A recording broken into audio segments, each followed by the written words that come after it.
Hocam avtotuningni ochdingiz. Bizga ham pul tikin endi investitsiyaga, ko'chmas mulk olib sotaylik birga. Aka o'zi ishim yaxshi-yu, ko'ryapsiz-ku. Endi ishingiz yaxshi-yu, siz batda kelasiz-da, bizga pul tiksangiz, vobshe aralashmaysiz.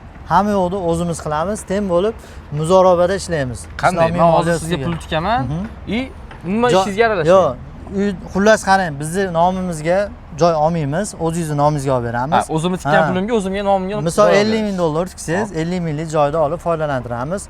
Sof foydadan 70% beramiz. Har bitta uyning foydasidan. Yillik dogovor qilamiz, 1 yillik 70% gacha deganmiz. Primerni aka qanchagacha sof foyda bo'lishi mumkin? Shu qiziqda hammaga, to'g'rimi? Endi bu har xilda, kimgadir 5 ming qoladi bitta uydan, kimgadir 2 ming qoladi. Hozir qirg'izchasiga tushuntiradigan bo'lsak, bitta uydan 1000 dollar foyda bo'ladigan bo'lsa, 700 dollar meniki, 300 dollar sizniki, firmangiz rasxodlariga, shunaqami? Yillik dogovor qilamiz, yillik 70% gacha deganmiz. Hozirgi kunda 100 ming dollar tikkan odam 30 ming, 35 ming olsa bo'ladi yiliga. Teng bo'lib aralashmaydi. Dubayda yuradimi, Amerikada yuradimi? Meniki kelib ishlashim shartlasaganda, lekin qiziqib qoldim aka, rostdan zo'r. Pastki raqamga telefon qilsalaring, barakabillah, har doimgidek. O'zi ko'pchilik biladi, hali o'ylanayotganlar bor, 3 ta. Bizni ham mendan ham ko'pchilik so'rashadi. 50 ming, 60 ming bilan yurganlar bor, o'shalar yana ham motivatsiya bo'lishi uchun. Minimalniy summa nech pul bilan kirsa bo'ladi? 10 ming bilan. 10 ming bilan kirsa bo'ladimi? Aka, men bugundan kelaman. Bo'ldi, xudo xolasa. Ket. Bosh homiy Baraka Villas Group islomiy moliya asosi ustiga qurilgan.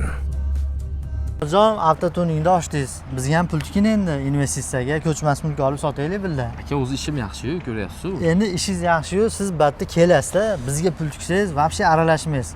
Hamma yo'qni o'zimiz qilamiz, teng bo'lib muzorobada ishlaymiz. Qanday? Men hozir sizga pul tikaman, nima ishingizga aralashmayman. Yo'q, xullas qarang, bizni nomimizga joy olmaymiz, o'zingizni nomingizga olib beramiz. O'zimni tikkan pulimga o'zimga nomimga. Misol 50 ming dollar tiksangiz, 50 minglik joyda olib foydalantiramiz.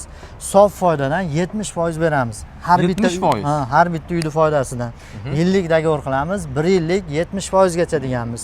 Primerni aka qanchagacha sof foyda bo'lishi mumkin? Shu qiziqda hammaga, to'g'rimi? Endi bu har xilda, kimgadir 5 ming qoladi bitta uydan, kimgadir 2 ming qoladi. Hozir qirg'izchasiga tushuntiradigan bo'lsak, bitta uydan 1000 dollar foyda bo'ladigan bo'lsa, 700 dollar meniki, 300 dollar sizniki, firmangiz rasxodlariga, shunaqami? Yillik dogovor qilamiz, yillik 70% gacha deganmiz. Hozirgi kunda 100 ming dollar tikkan odam 30 ming, 35 ming olsa bo'ladi yiliga.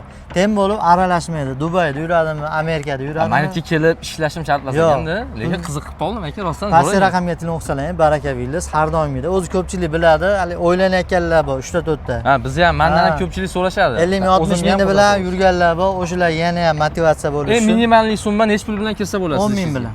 10 ming bilan kirsa bo'ladimi? Aka, men bugundan kelaman. Bo'ldi, xudo xolasa. Ket. Bosh homiy